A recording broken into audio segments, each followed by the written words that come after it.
Globally, mental health is a 1 billion person problem. In this episode, my co-host Anne and I drive up to Oxford, and we have the privilege of speaking with Dr Willem Kuyken, who heads up the Oxford Mindfulness Center. When we teach mindfulness in the context of mindfulness-based programs, whether that's to children in schools or whether it's in the context of the health service to people with recurrent depression, what we're teaching is for people to stop and become more familiar with their minds and with their bodies and to begin to learn different ways of being with the world.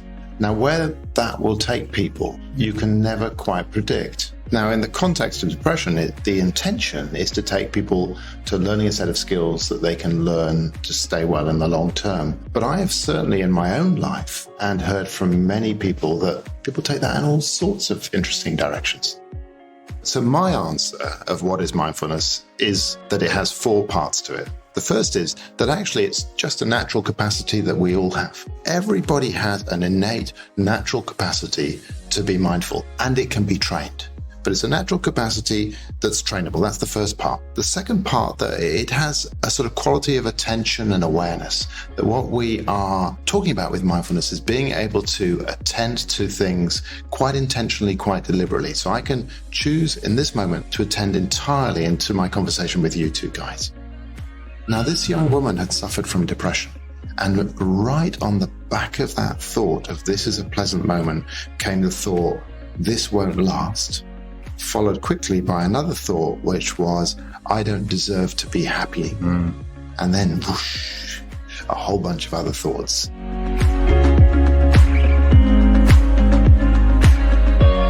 When we say mindfulness is backed by the latest science, it's the Oxford Mindfulness Center that is playing a huge role. We've been interested in the effective use of mindfulness in people with depression and other debilitating illnesses, which adversely affects their mental health and happiness. So we mustn't let the enthusiasm of mindfulness overtake the science. And Dr. Kuyken and his work is ensuring that science and the research is growing at an exponential rate. I'm your host, Gi Hung, on my continuing mission to help as many people as possible organically. So if you enjoy the conversation and benefit from it, show some love, share it with someone and pay it forward. Now, the website's just been updated, so come check it out. The videos, meditations and full podcast archive at mindfulnews.uk. I thought it would be a great idea if you could just tell us a bit about your story, how you became to be the head of the Oxford Mindfulness Center, how you were first introduced to mindfulness and to Mark Williams, and your own mindfulness journey, if you like. So when I was initially training as a young clinical psychologist, young scientist, my research area was depression, mood disorders. And at that time, mindfulness, meditation, the idea of going on retreats really wasn't in the mainstream at all. And in fact, for me to have talked about that in my professional life would have been, professional suicide might be too strong, but it wouldn't have been a good thing for a young scientist to have done. So I used to go on retreats, have a mindfulness practice of my own. And that was very much part of my kind of personal life and was very important to me as a young person, finding my way in the world. And meanwhile, I was developing my science around depression and cognitive behavioral approaches to depression. And I went to a conference in the mid-1990s, which was called East Meets West. And John Kabat-Zinn was there, Francisco Varela was there, and John Teasdale was there. And John Teasdale took me to the bar and bought me a drink and said, you're interested in mindfulness and you're interested in depression. There's a way of bringing these two together. And it was a wonderful, wonderful moment where two things that were very important to me, my work and mindfulness in my own life, were able to come together. And from that point on, my research has all been around mindfulness and mindfulness' way of helping people with recurrent depression find ways of staying well in the long term. You mentioned being a young person, finding your way in the world. So pretty much similar to our story, how we came across mindfulness and looking at sort of how mindfulness is presented as a way to help people with clinical depression in order to sort of the scientific aspect. And quite separate from its sort of Eastern roots as sort of very much tied in with the philosophical aspects of the Buddhist traditions. I mean, we're not Buddhists ourselves. Do you think there are implications, like philosophically speaking, with mindfulness as a way of life, besides from the fact that it's, say, as effective as, say, taking drugs for helping depression? Is there something to be commented on about that? It's a really interesting question. And I think When we teach mindfulness in the context of mindfulness-based programs, whether that's to children in schools or whether it's in the context of the health service to people with recurrent depression, what we're teaching is for people to stop and become more familiar with their minds and with their bodies and to begin to learn different ways of being with the world. Now, where that will take people, you can never quite predict. Now, in the context of depression, the intention is to take people to learning a set of skills that they can learn to stay well in the long term. But I have certainly in my own life and heard from many people that people take that in all sorts of interesting directions. The very process of becoming more aware and more responsive in the world leads people to ask questions about their relationships, about their words, about their vocations, about their values. But that's not necessarily the intention. Yes. But the awareness has that kind of revealing and transforming quality. And what I think is so, powerful about mindfulness-based programs is that journey is at the level of the individual and their experience. So they are learning from their own mindfulness practice and from their own application of that practice in the world about what leads to less suffering, greater happiness, greater effectiveness. But that's not necessarily what you're setting out to do in a kind of didactic way, if that makes sense. Yes.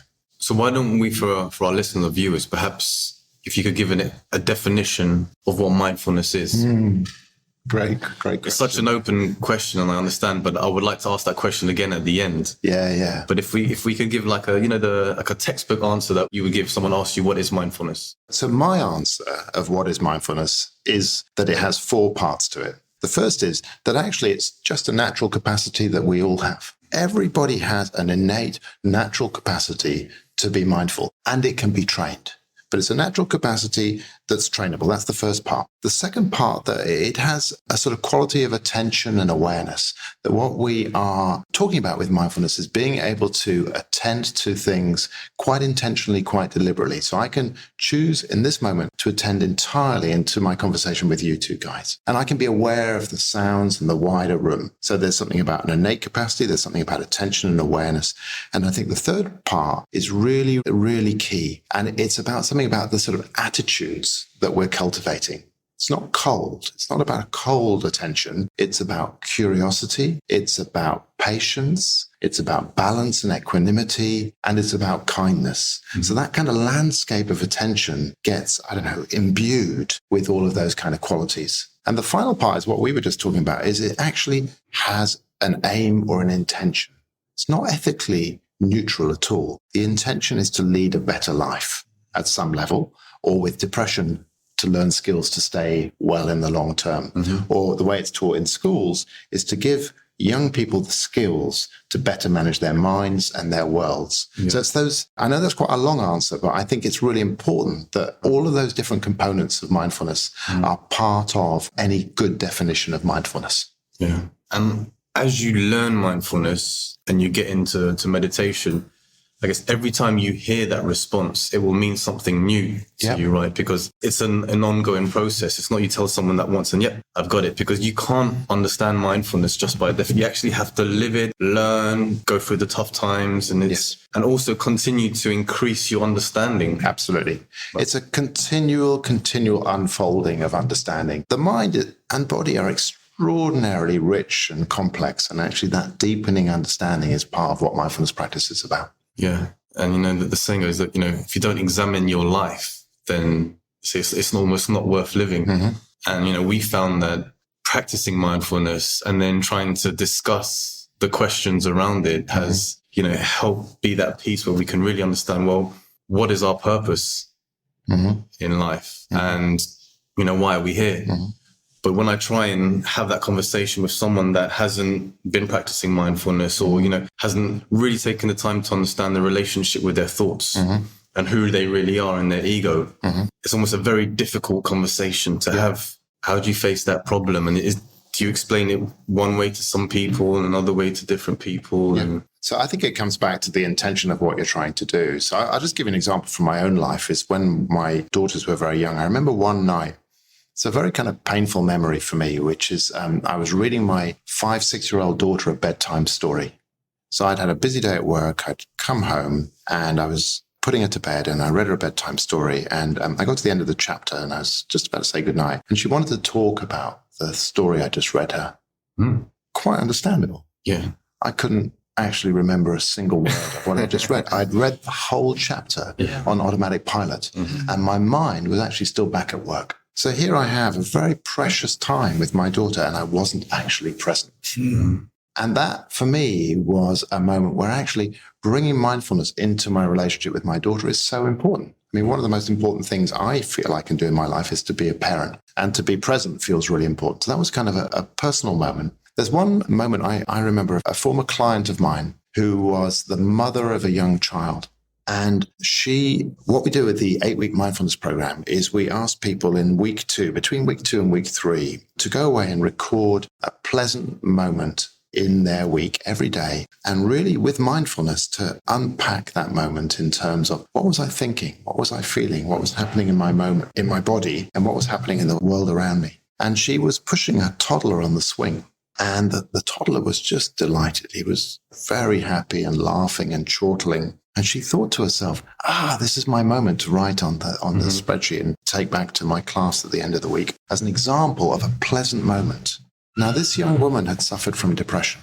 And right on the back of that thought of this is a pleasant moment came the thought, this won't last, followed quickly by another thought, which was, I don't deserve to be happy. And then whoosh, a whole bunch of other thoughts. I'm going to mess up my son. My son's going to have as messed up a life as I've got as well.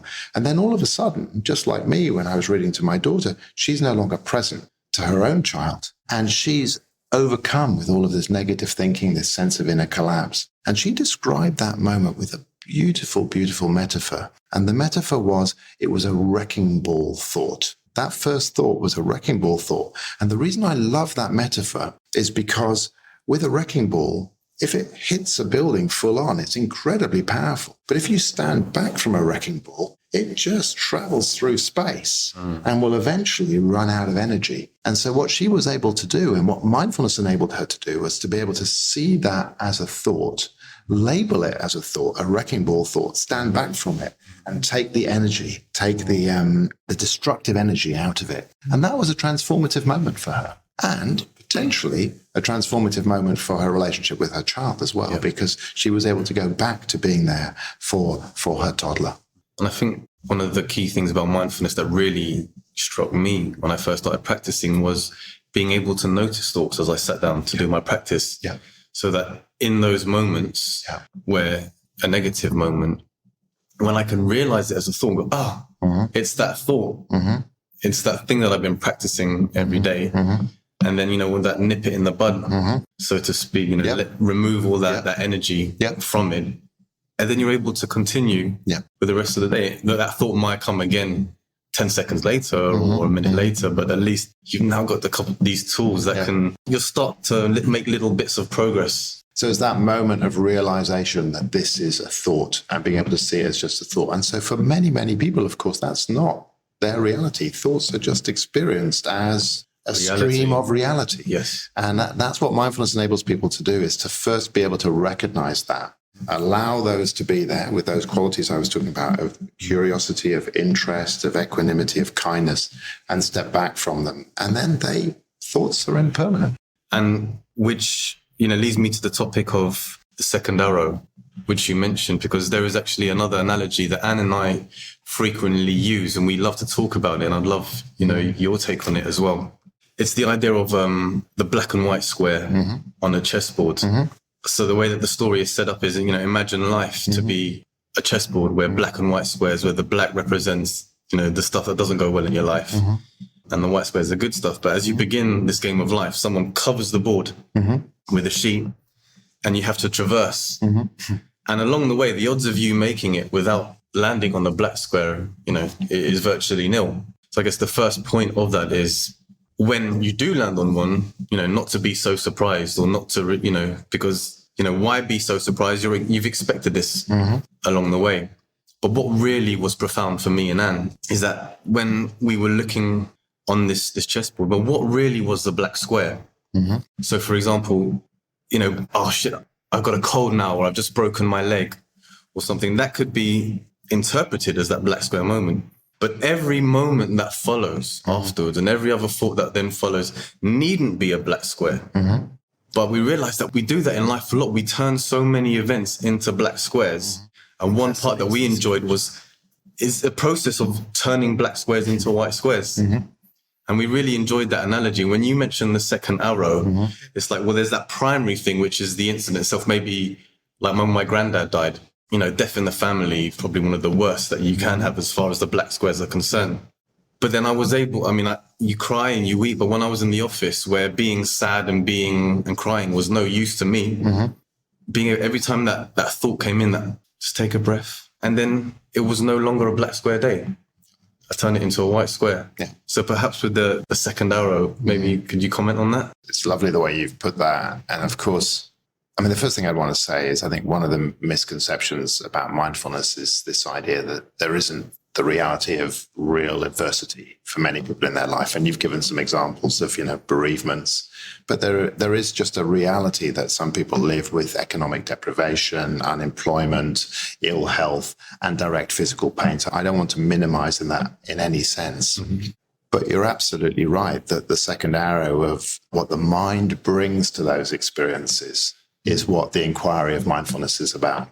And I think the way mindfulness-based programs are set up is they are set up in a way to enable people to really learn from their experience. And that can be really transformative because white squares, the joyful moments of life, so you've talked about the black squares, but many, many people have like a sort of Teflon layer over the white squares. That's nice. That's great. Like food. Yes. How many people actually really stop to savor nice food? Yep. Or just food? Yep. Or relationships or interactions? So the whites, it applies equally to what we think of as the white and the black. So in a way, if you just leave the white and the black, because the mind just very, very quickly says pleasant, unpleasant. Yes. Neutral, let's not pay attention to this. And what mindfulness is inviting us to do is just at that very first contact point with experience, try and bring that attention, awareness, curiosity, interest, and balance. And actually what we thought was there may not be there at all. Mm-hmm. So you may have heard of this, but with many of the mindfulness-based programs, they start with eating a raisin. And they invite people to bring all 5 senses to the raisin. And people very often describe, I had no idea that the moment I bite into the raisin, if it's a particular kind of raisin, the explosion of sweetness in the mouth and the way that kind of just resonates through the body is extraordinary. So it's the white squares. And then what do we do with that afterwards? Oh, that was interesting. I'll go home and I'll pick up a whole bunch of chocolate and just eat it and not taste it. So it's just that exploration. You're absolutely right. And it's at very trivial levels. But I think it's also, as I think you were alluding to earlier, it's at more profound levels too. Mm-hmm. So it's the level of, food to relationships to the job I'm in. Yeah. When I really stop and I'm aware of what it's like to go into work, to be at work, to leave work. Is this, to use your method, is this a white square? Is it a black square? Is it something I want to be doing? Yeah. So it's a rich exploration. We represent action for happiness, where happiness is the key theme for us. This podcast is sponsored by Be Present Coaching, upskilling business professionals with mindfulness tools. Check out bepresent.uk for more information on corporate courses and guided mind exercises. I guess, could you go through some of the scientific studies or the research that's been done recently to kind of demonstrate the link with mindfulness and happiness? Yeah. So I'm going to turn that slightly on its head and say that I work primarily with depression. Depression, it has 2 parts to it. One is where the negative system really comes online. Negative thoughts, loss of pleasure, all of that comes online. But at the same time, what's happening is the whole capacity for pleasure, the capacity for joy gets knocked out. And I think the long-term journey of recovery from depression has 3 parts to it. The first is about being able to work with those negative thoughts, being able to work with those negative experiences and to stand back from them, not get sucked down by them. I think the second part is really key, and it's about compassion. And by compassion, I mean being able to meet difficulty with kindness and patience. So in the example of the young mother I was describing, to see that wrecking ball with some degree of kindness for herself, some compassion for herself. And I think that compassion is a key part of the journey out of depression. But to come to answer your question, I think there is also something about cultivating and growing the positive system. So over time, actually being able to really take the Teflon off the joyous, the pleasant experiences and really savor those in life. So in a way, that kind of aspect of the mind is also being cultivated. So I think those are kind of the three parts in my mind. And these are kind of questions, I guess, that the research needs to address. We know that depression is characterized by negative thinking, negative behavioral patterns. We also know that compassion is a key part of the recovery process. And I think the next 10 years, we'll see some really interesting research about whether the cultivation of that positive system for joy, for example, is part of the long-term recovery from depression. And what is is there a natural progression between compassion of self and compassion for others? Does one lead to the other? It's a great question. It's a great question. And there's different views about this. There are different views about this. My view is, and as a scientist, when I say view, I always try to turn view into a research program that can then be tested. But my view of compassion is that in its bare elements, compassion is compassion, whether it's for self or for others. And in partly the self-other is broken down a little bit. Let me say what I mean by that is that we recognize suffering. We have some resonance with that suffering. So these are the kind of phases I see in compassion. So we recognize suffering. We have some resonance with that suffering. And then we have some impulse, sometimes turn into behavior, but not always, some impulse to reduce that suffering. Now, for me, that process makes no difference whether it's me with my own suffering or it's suffering I see in you or anyone else. It's still that recognition. I can feel some resonance with that, and I want to reach out and do something with this. The reason I think folks with depression particularly struggle with that difference between self and other compassion is very many people with depression have a real, a real blockage with being able to turn compassion towards themselves. My colleague and friend, Kristen Neff, describes this, together with a colleague, Christopher Germer, as backdraft. So if you open the door with somebody with a long history of adversity and abuse and depression and ask them to put compassion in there, what can happen is actually you get a backdraft of self-criticism and self-loathing and self-destruction. And what she and Christopher Germer have done is very skillfully think about what conditions you need to put in place to support somebody with an abuse history or a really strong inner critic to bring compassion towards themselves. Because those folks can actually quite easily bring compassion towards others, but really struggle to bring it towards themselves. So it's very skillful work, and done well can be incredibly healing, but done badly can actually create a backdraft. And what is the current situation with mental health in the UK and depression? How prevalent is it and how big of an issue? Within the UK, people talk about 1 in 5 people at some point in their lifetime will suffer from depression or a common mental health problem. If you take that globally, and you think about at any one time, you can think about it as a 1 billion person problem. If you just stop and think about that, 1 billion people at any one time in the world will have some form of mental health problem that potentially could be helped by some of the approaches, the mental health approaches that we have. So what's the difference between me splitting up with a girlfriend and going through, weeks of really, real sadness versus what you call those 1 in 5 people having depression? Is that similar? Would that count as that one, at one point in my life? It's a great question. And I think there's, we could have an hour-long conversation about just that. Again, I think it's really unhelpful to pathologize or to make abnormal the normal. Grief following a loss, sadness when something happens to us, anger. These are the range of normal emotions. And I think part of what mindfulness is about is enabling people to recognize and allow and be with the range of normal emotions, both positive and negative. So it's not about not being sad and not being angry, not feeling feelings of disappointment or shame. I think they in a nutshell, become mental health problems when the second arrow, to use that language of the mind, gets overly involved. And suddenly, we split up with our girlfriend, and instead of just a sense of sadness, it's like layers of thinking and belief and view. Creating more black squares. Can create more black squares. Yeah, so with depression, the kind of narratives I would hear in depression would be along the lines of, I'm a worthless human being. I don't deserve to be in a relationship.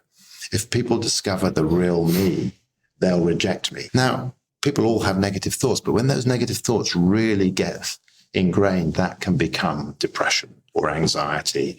And that person then becomes withdrawn or puts on a facade in the world, which is not their real facade. So I think it's really important to make that distinction between the kind of range of normal experience and then the way that can actually, with the second arrow, if you like, of the mind creating suffering or really exacerbating and worsening suffering, to use that language, the second arrows of suffering.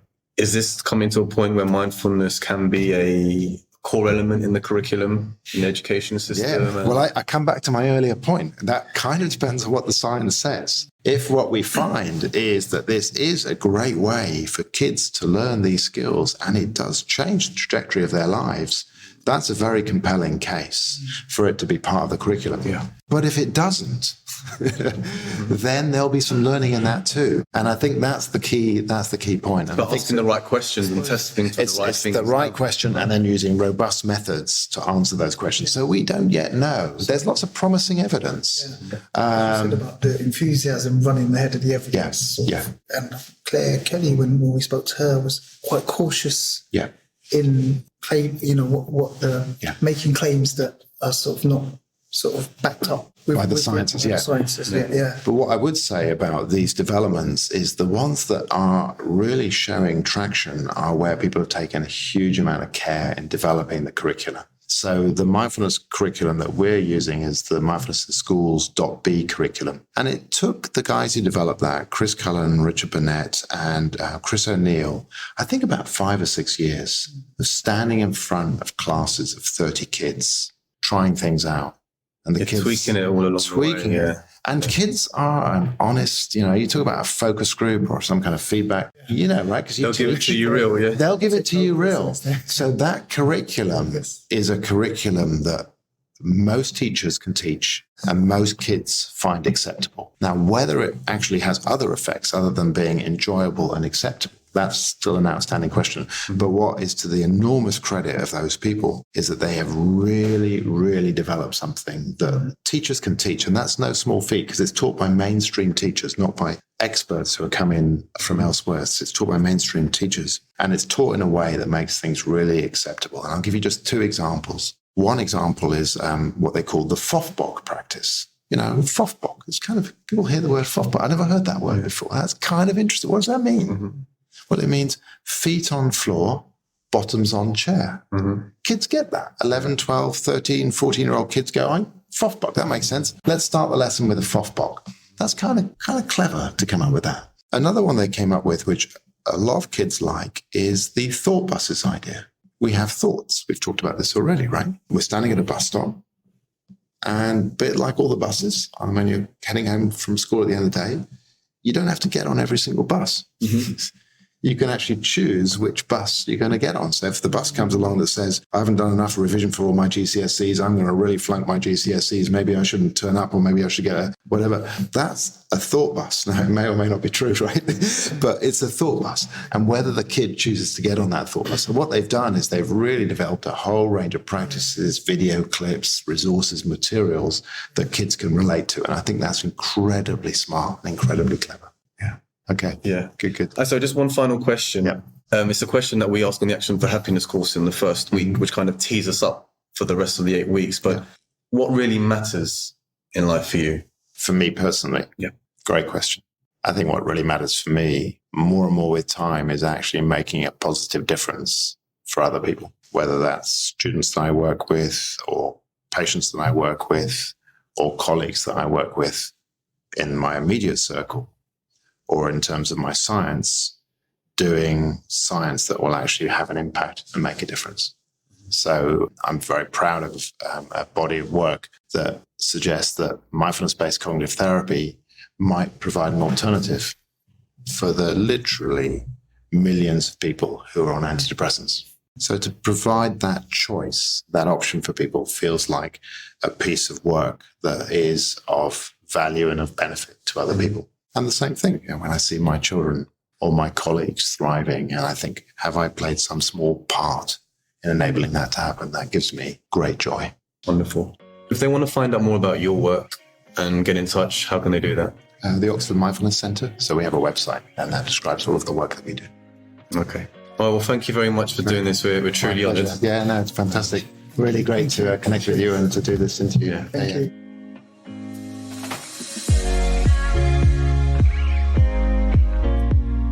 Thanks for making it this far and showing your support and love to the podcast. A big thanks again to Be Present Coaching for their support. Find out more about their masterclass mindfulness courses and free guided meditations at bepresent.uk. bepresent.uk. I'm your host, Guy, and this is the Mindful News Podcast.